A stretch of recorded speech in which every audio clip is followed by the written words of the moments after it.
We planted a garden this year, even though I never thought we would be gardening people. My husband has joked for a while that he has a brown thumb. It was experimental, really, and a few weeks ago we harvested our first kale and arugula for salads. It felt so good to pick something we'd grown ourselves and then to eat it. The garden started out as something to do, kind of a random idea I had towards the end of the summer, just to see if anything would grow. It was really a way to distract from all that was happening around us. If we couldn't control much else in our lives, at least we could control this little tiny patch of our backyard. Soon we expanded to become composting people, despite my protests. Growing up, my dad composted almost everything, and I wasn't prepared for that level of commitment in my kitchen again. But I was wrong about the composting. Kyle keeps calling me out to the backyard to see his compost pile. There always seems to be some new development, something else to wonder at.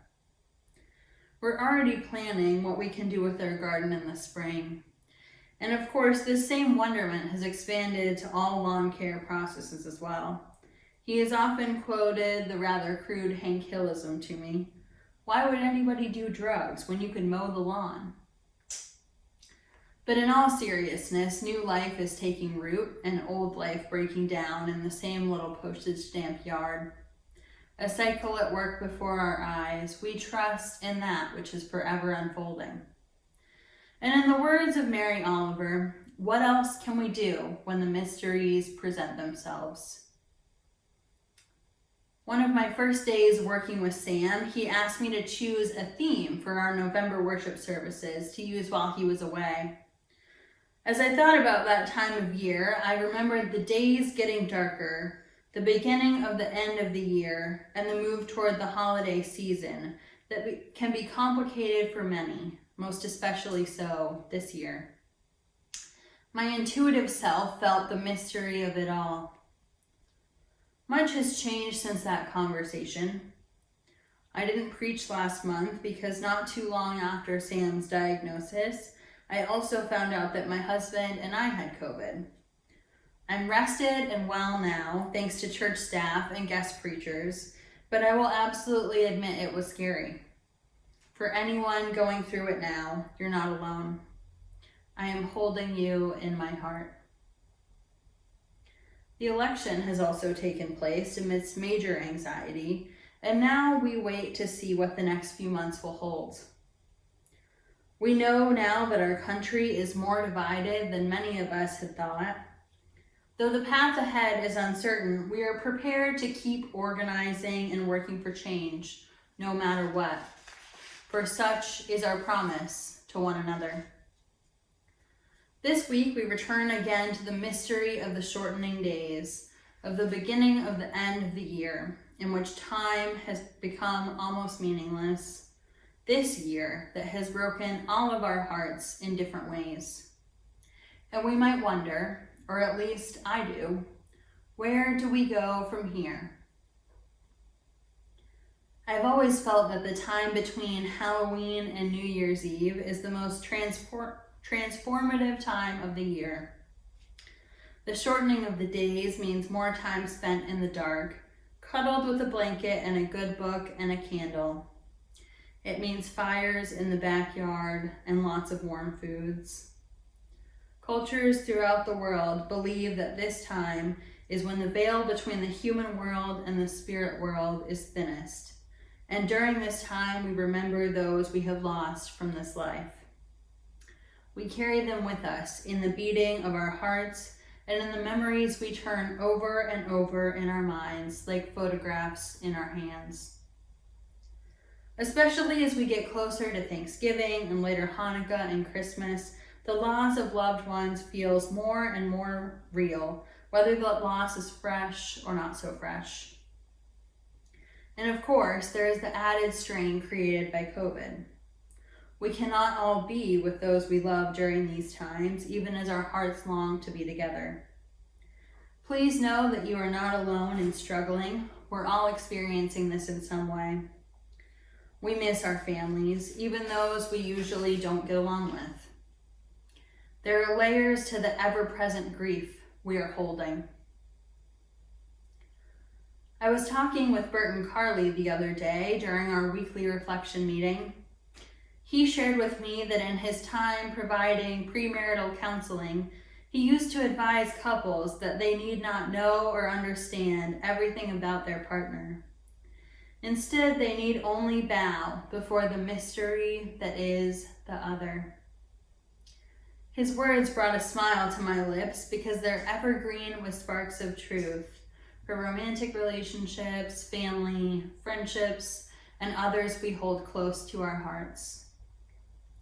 This idea of bowing before the mystery of the other, of honoring, conjured in me a feeling of humility, a feeling of knowing that there is more at work than we can understand, a letting go of trying to have it all figured out, and approaching life and one another in a spirit of curiosity. For when we remain curious, we might make space for a gratitude to begin to sing in us. We often try to change or manipulate that which we cannot understand, but sitting with the unknown is an ancient spiritual discipline across religious traditions. I won't claim that it's easy though, for with mystery, with all we do not understand, comes some fear. We as humans try to understand a lot of things. It takes something both majestic and terrifying for us to admit that we do not have all the answers.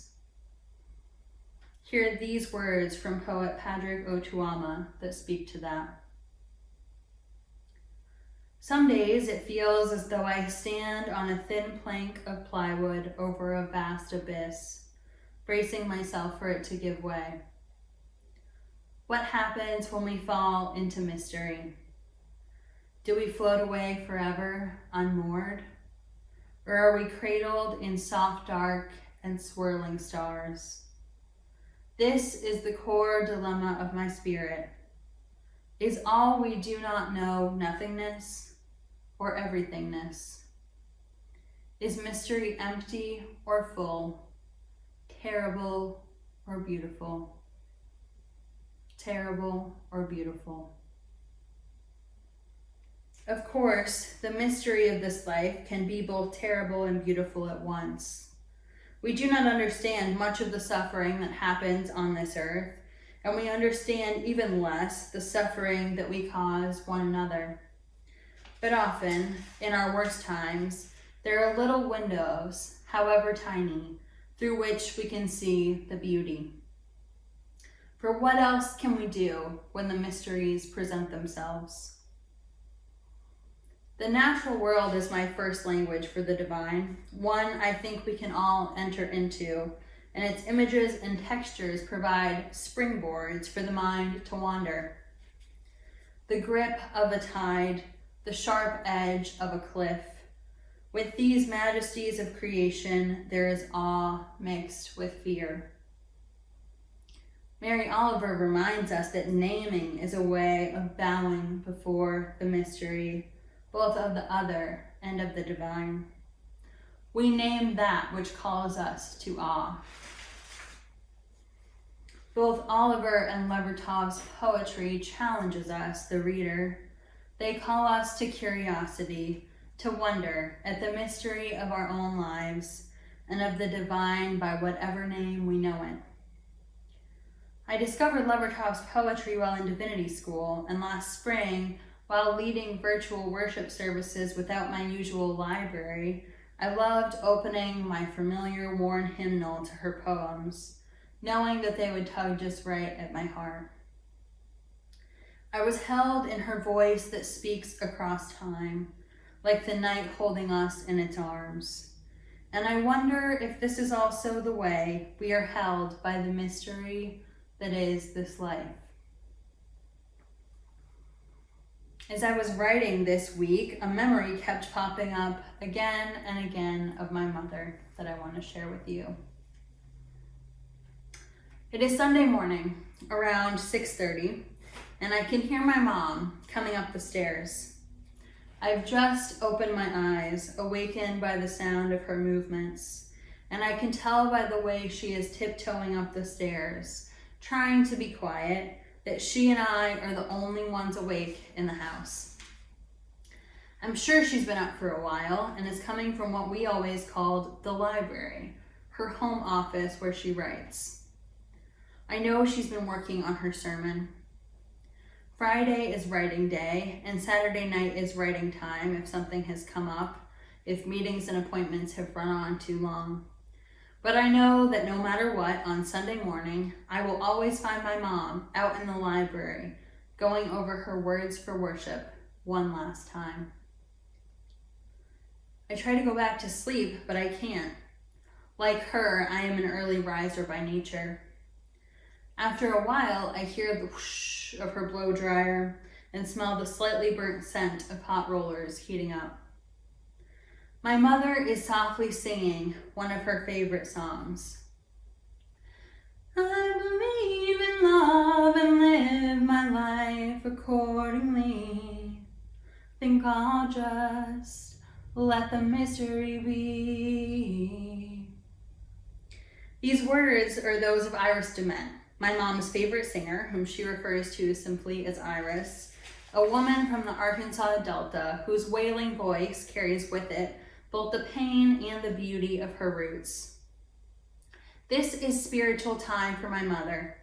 She modeled for me from an early age that the day begins with some time alone to connect to song and story, to ground oneself. She is out the door before my sister, brother, and I are out of bed, and she comes in to say goodbye before heading down the road to the church. We arrive later for the 11 o'clock service, right before the bells ring, calling us to our seats. The organ music begins, and I see my mom slowly moving from pew to pew, greeting everyone, just checking in. She kneels down to talk to a little boy who hides behind his father's leg. She makes her way over to us and lays her hand on my dad's shoulder. Good to see you guys, she says warmly, and she moves to the next pew. Soon the music stops and my mom does a little jog from the back of the sanctuary all the way up to the pulpit. The service begins, and soon we are singing together. One of the reasons I come here to this place to worship. When I hear all of our voices join together, a part of me is lifted. Even as a teenager, the weights of the week feel washed away from my body. The worship service is a dance in a way. I watch my mom move forward and back, forward and back. She moves forward again, this time for her sermon. And like many I've heard, she begins with a story.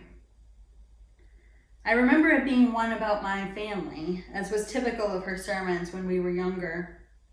I've tried and tried, but I can't remember what it was about that Sunday. But what I do remember is that watching my mom in the pulpit on that regular Sunday, I felt called to ministry. I felt a pull, almost like a magnet toward metal, powerful, mysterious. But there was fear there too. I could not imagine a world where I could speak from a pulpit. And so I put the thought out of my mind. I buried it down deep and let it sit for years. I would revisit it from time to time until it became clear that this mysterious calling was one I could no longer ignore. This mysterious calling that felt both beautiful and terrifying has guided my life. Part of the mystery is learning to trust that which we do not understand, to lean into our callings without knowing what comes next. And then there's also the mystery that Iris sings about, what comes after this life. The song feels like it could have been written specifically for you, as it leans into all the questions and doesn't give us an answer. Iris is our teacher, calling us to let the mystery be. We UUs think we're pretty good at sitting with the mystery, but I will say that this year has tested me. I'm someone who rarely has trouble sleeping, and I consider myself lucky in this regard. But there have been times this year that I've woken up breathless at 3 a.m. for no reason, and also for all the reasons. It's harder to bow at the mystery when life is mysteriously hard.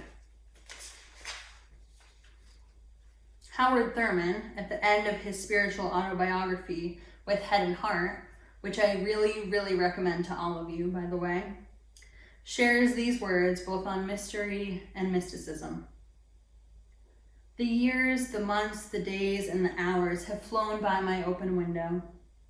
Here and there an incident, a towering moment, a naked memory, an etched countenance, a whisper in the dark, a golden glow.